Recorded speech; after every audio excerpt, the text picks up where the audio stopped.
नमस्कार। आज का वीडियो हमारी रिप्रोडक्टिव हेल्थ को लेकर है। रिप्रोडक्टिव हेल्थ मेडिकल साइंस का एक वर्ड है जिसका शाब्दिक अर्थ हमारे प्रजनन अंगों की क्षमता को बढ़ाना है, हमारे प्रजनन अंगों पर रक्त का संचार बढ़ाना है, प्रजनन अंगों पर ऊर्जा का संचार बढ़ाना है, हमारे जो जननांग होते हैं, हमारी जो सेक्सुअल ग्लैंड होती है, उन सेक्सुअल ग्लैंड को हमें एक्टिव करना होता है, क्योंकि लंबे समय तक जब हम बैठे हुए होते हैं तो हमारा जो पेल्विक एरिया होता है, पेल्विक एरिया हमारे नाभि से जो नीचे वाला हिस्सा जो पेल्विक एरिया माना जाता है और जो हमारे प्राइवेट पार्ट होते हैं वहां तक का जो एरिया माना जाता है वो पेल्विक एरिया माना जाता है। तो पेल्विक एरिया में हमें रक्त का संचार किस प्रकार बढ़ाएं, किस प्रकार अपनी सेक्सुअल पावर को हम बढ़ाएं, साथ ही किस प्रकार से हम अपनी पेल्विक एरिया को स्ट्रेच करें। स्ट्रेच बहुत अच्छा माना जाता है। योग में स्ट्रेच का मतलब होता है खिंचाव देना।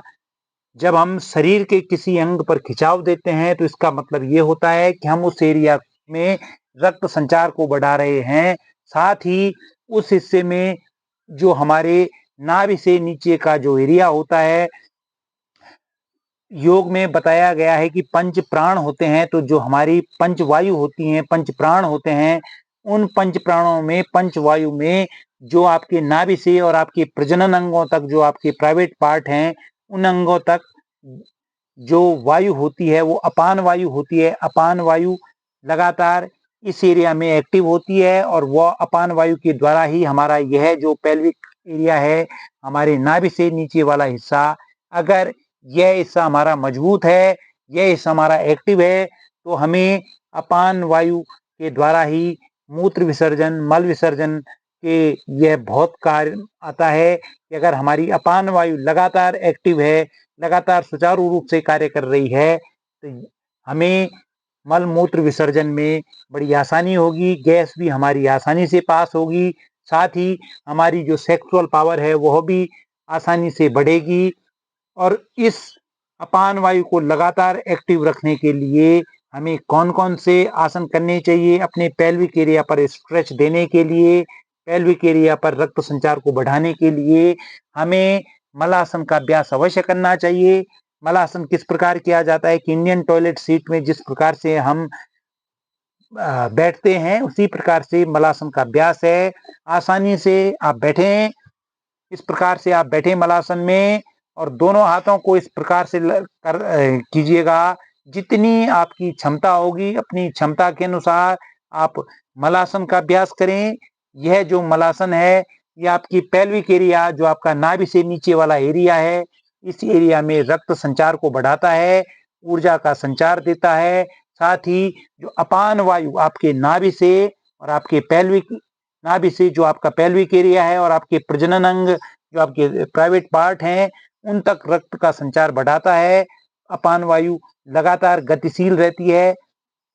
तो अपने रक्त संचार को बढ़ाने के साथ साथ अपने पेल्विक एरिया पर ऊर्जा का संचार रखना बहुत जरूरी है। तो मलासन का अभ्यास आप अवश्य करें, इससे आपकी सेक्सुअल पावर बढ़ेगी। साथ ही प्रोस्टेट एनलार्जमेंट जो पुरुषों में मूत्रा से संबंधित एक महत्वपूर्ण डिजीज है, महत्वपूर्ण बीमारी है, भले ही ये कैंसर का रूप नहीं है, उस स्थिति में भी प्रोस्टेट में भी आप इस आसन का अभ्यास कर सकते हैं। अवश्य आपको लाभ मिलेगा, मलासन करें।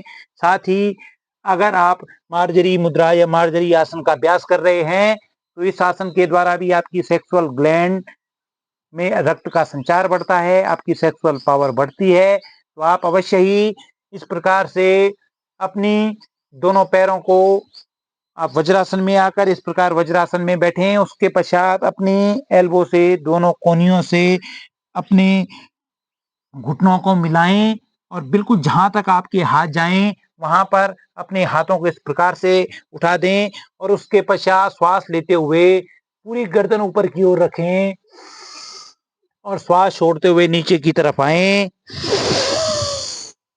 पूरा स्ट्रेच दीजिएगा अपनी स्पाइनल कॉर्ड को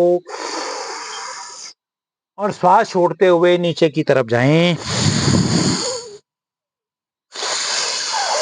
कम से कम 20 टाइम्स आप marjari mudra, marjari asana, cat cow stretch, dog cow stretch, इतने सारे नाम इस आसन के कहे गए हैं।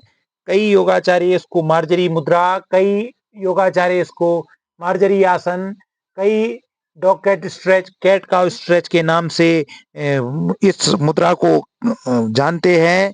तो आसानी से अपनी क्षमता अनुसार आप डॉग कैट स्ट्रेच कीजिएगा, मार्जरी मुद्रा का अभ्यास कीजिएगा। जब गर्दन आपकी पूरी ऊपर की तरफ रहेगी तो स्पाइनल पर आपकी पूरी कर्व बनेगी, और जब आपकी गर्दन नीचे की तरफ जाएगी तो आपका पेट ऊपर की तरफ रहेगा। तो मार्जरी मुद्रा का अभ्यास भी आपको कम से कम 20 टाइम्स करना है, कम से कम 3 सेट 20 टाइम्स के आप करें। और साथ ही जो आपको पहले मलासन बताया है, मलासन का अभ्यास आप कम से कम 2 से 3 मिनट इसका अभ्यास हर रोज करें।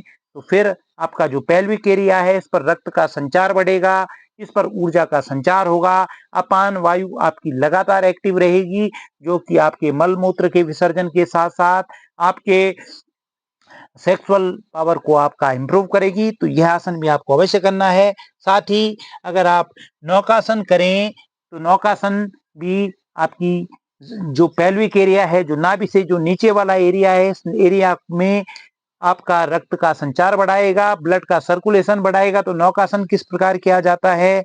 आसानी से लेटें, अपने पीठ के बल लेटिएगा, दोनों पैरों को मिलाएं, धीरे धीरे अपने दोनों पैरों को लिफ्ट करें 30 डिग्री एंगल पर, और उसके पश्चात अपर पार्ट को भी लिफ्ट करें।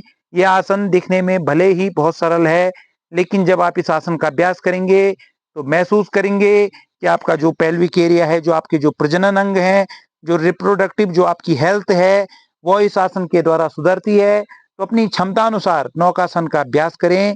नौकासन आपके पेल्विक एरिया पर रक्त का संचार बढ़ाता है। 20 सेकंड के आप 5 सेट कीजिएगा। अगर आपको 20 सेकंड नहीं हो पाए तो आप 10 सेकंड के 3 सेट से लेकर 5 सेट तक इसका अभ्यास करें, और आसानी से इस आसन को होल्ड करें। जितनी आपकी कार्य क्षमता होगी, जितनी आप कर पाए, उतना इस आसन का अभ्यास करने का प्रयास कीजिएगा। जैसे कि आपको पहले भी बताया है कि 10 सेकंड के आप 5 सेट करें या 3 सेट करें, और अगर आपको 10 सेकंड में कोई दिक्कत नहीं हो रही है इस आसन के अंदर, तो आप 20 सेकंड तक इसकी काउंटिंग करें और आसानी से इस आसन को होल्ड करें। तो ये आसन भी आपकी सेक्सुअल पावर को बढ़ाएगा, पेल्विक एरिया को मजबूत करेगा, इस एरिया पर रक्त का संचार बढ़ाएगा, साथ ही आपको ऊर्जा का संचार देगा। तो यह आसन भी आपको अवश्य करना है। साथ ही अगर आप उत्तान पाद आसन का अभ्यास कर रहे हैं तो यकीन मानिए उत्तान पाद आसन आपके डायरेक्ट पेल्विक एरिया पर असर डालता है। पेल्विक एरिया आपको जैसे पहले वीडियो में भी बताया है कि पेल्विक एरिया आपके नाभि से और आपके प्राइवेट पार्ट पार्ट तक का जो एरिया होता है वो पेल्विक एरिया कहा जाता है। तो आप अपनी क्षमता अनुसार जितना आप कर पाए अवश्य इस आसन का भी अभ्यास करें। आसानी से लेटें, दोनों पैरों को मिलाएं, दोनों हथेलियां आपकी ग्राउंड पर टच होंगी, और धीरे धीरे दोनों पैरों को 30 डिग्री एंगल पर लिफ्ट कीजिएगा। महसूस करें कि यह आपके एब्डोमिनल पर भी असर डालेगा, साथ ही आपकी पेल्विक एरिया को स्ट्रेच करेगा, तनाव देगा, खिंचाव देगा। खिंचाव योग में बहुत अच्छा माना जाता है। खिंचाव का मतलब होता है इस एरिया की नसों को, इस एरिया की मांसपेशियों को आप रक्त संचार में सुधार कर रहे हैं। स्ट्रेच जब आप देते हैं तो रक्त का संचार बढ़ता है, रक्त का ब्लड सर्कुलेशन इस आसन के द्वारा बढ़ता है। एक कन्या आसन अगर आप करें, सेतु बंधासन, तो सेतु बंधासन कई आसनों में सबसे महत्वपूर्ण आसन माना जाता है कि सेतु बंधासन भी आप अवश्य करें। यह आसन बहुत सारे डिजीज में, बहुत सारी बीमारियों में काम आता है।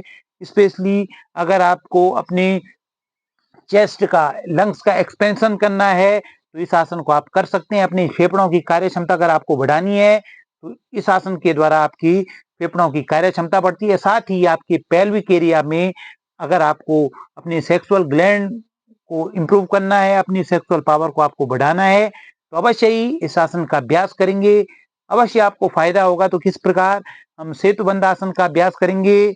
दोनों पैरों को बेंड करें धीरे धीरे, और अपने पेट वाले हिस्से को लिफ्ट करें। और श्वास और प्रश्वास का क्रम आपका सामान्य रहेगा। तो यह एरिया पर आप स्ट्रेच महसूस करेंगे, खिंचाव महसूस करेंगे। तो इस आसन का अभ्यास भी आप अवश्य करें। बहुत बेहतरीन आसन माना जाता है। जितना आप इस आसन का अभ्यास करेंगे, आपके घुटने मजबूत होंगे, आपकी सेक्सुअल पावर बढ़ेगी, आपका पेल्विक रीजन पर रक्त का संचार बढ़ेगा, आपका अपान वायु लगातार एक्टिव रहेगी। तो इस आसन का अभ्यास भी आपको अवश्य करना है। अपनी क्षमता अनुसार इस आसन का अभ्यास करें। साथ ही एक अन्य आसन जो बहुत महत्वपूर्ण आसन माना जाता है, बटरफ्लाई। बटरफ्लाई बद्ध कोणासन का अगर आप लगातार अभ्यास कर रहे हैं, तो आप यकीन मानिए आप अपने पेल्विक एरिया पर बहुत अच्छा कार्य अपने पेल्विक एरिया के लिए कर रहे हैं। रक्त का संचार सुधार रहे हैं, ब्लड सर्कुलेशन सुधार रहे हैं, ऊर्जा का प्रवाह निरंतर आपके पेल्विक एरिया पर बना रहेगा। इस आसन का अभ्यास भी आपको अवश्य करना है। दोनों पैरों के सोल को आपस में मिलाएं, तलवों को आपस में मिलाएं और अपने एनस द्वार की ओर लेकर आएं, अपने गुदा द्वार की ओर अंदर की तरफ लेकर आएं। और इस प्रकार से जब आप अपने दोनों घुटनों को नीचे की तरफ लेकर जाएंगे, तो यह आपके पेल्विक एरिया पर डायरेक्ट इफेक्ट डालेगा, डायरेक्ट प्रभाव डालेगा। तो इस आसन का अभ्यास भी आपको अवश्य करना है। बहुत अच्छा आसन माना गया है। बहुत इम्प्रूव आपकी सेक्सुअल पावर को यह आसन करेगा। और महिलाएं भी इस आसन को कर सकती हैं। गर्भवती महिलाएं भी इस आसन को आसानी से करें। किसी भी प्रकार की कोई दिक्कत इस आसन में नहीं होती है। सभी लोग इस आसन का अभ्यास करें। बहुत अच्छा आसन माना जाता है। तो अवश्य ही इस आसन को करें। और अपने रिप्रोडक्टिव हेल्थ के लिए आप अगर काम करना चाहते हैं, अपने प्रजनन अंगों को आप सुचारू रूप से ठीक रखना चाहते हैं, लगातार रक्त का संचार बनाए रखना चाहते हैं और लगातार अपनी सेक्सुअल पावर को बढ़ाए रखना चाहते हैं, तो इस आसन का अभ्यास अवश्य करें। कुछ लोग इस विषय पर, बहुत कम लोग इस विषय पर वीडियो बनाते हैं, लेकिन एक योगाचार्य के रूप में हमें कई लोगों से ये क्वेरी आती है कि सर इस प्रकार की वीडियो भी आपको बनाने चाहिए।